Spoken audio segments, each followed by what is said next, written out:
What's up, guys? Rogue Budger here with Unashamed Gaming, bringing you another Modern Warfare Remastered game today.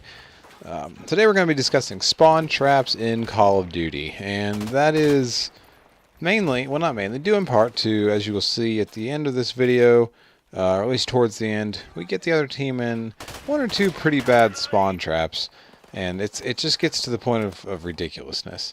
So that brings about the question to me, you know, what exactly is a spawn trap? How does it work? Why does it happen? And so on. So, now, I don't know any of this necessarily for a fact, but I'm pretty sure, I guess you could say. The way spawns work is there are certain areas on the map where you can spawn. And the game decides which one you spawn in, basically on an algorithm based off of couple different factors such as enemy location, but more importantly, teammate location. It's going to spawn you with your team more often than not, unless the enemies and your team are completely intermingled. So that means that if just one of your teammates is alive, you will spawn with them, you know, in general vicinity of where they are. So if the enemies are all staring at your teammates, it doesn't matter. If the teammates themselves are relatively clear, you will spawn with them. That comes into effect on a lot of maps throughout the Call of Duty history, but in this game specifically Modern Warfare Remastered, BOG is probably the worst map for it. But this map also has a pretty bad spawn trap, which again will be illustrated in this video. But BOG is really bad if you spawn on the side of the bus, because that's pretty much where you're going to spawn for the remainder of the game. As I think I've demonstrated in a few videos before, I'm not sure. I very rarely get gameplays on BOG due to that reason. And right now they are in a spawn trap. You'll notice my teammates are positioned in such a way as to where that's really the only clear corner of the map. And as long as they've got people over there, that's pretty much where they're going to spawn. This one wasn't as bad as some of the other ones later on in the video, but it was kind of a bad one.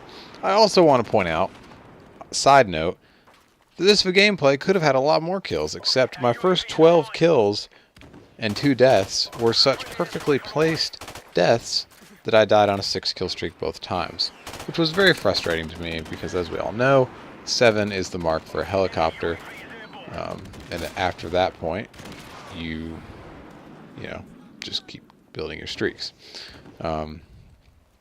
But I was pretty frustrated about that because it was a pretty decent gameplay, not one of my best gameplays ever, but it was a pretty decent one, and it could have been a lot better had there been chance for more helicopters. Now this is one of the worst spawn traps I've gotten on this map.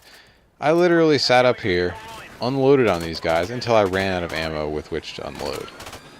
And they seemed unable to kill me, but my teammates were also just kind of on this plane where I'm at, having their will with these guys, you know, able to shoot kind of however they wanted. And this is, again, probably the worst spawn trap in the video, but just a good example of how, excuse me, how a spawn trap would work. So, how do you break a spawn trap is the question.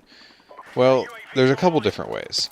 Now, the spawn system I talked about earlier is mainly centered around team deathmatch.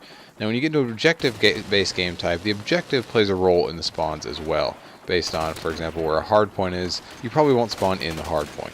But that also depends on where your teammates are set up.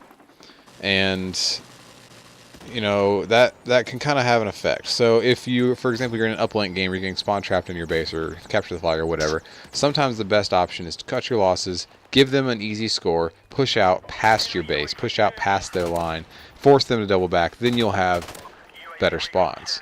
But in team deathmatch, pretty much your only option is to fight your way out slowly but surely. Start kind of oozing out to the sides one way or another. You know, if you're good and you can kill them long enough to get out, great. Once you're out, hopefully your teammates will spawn with you rather than you dying and going right back to your teammates. It's more of a team effort than anything. But I just realized that's the end of the video. But that's basically my spiel on spawns and a good example of a spawn trap. I hope you guys enjoyed. God bless. We'll see you next time.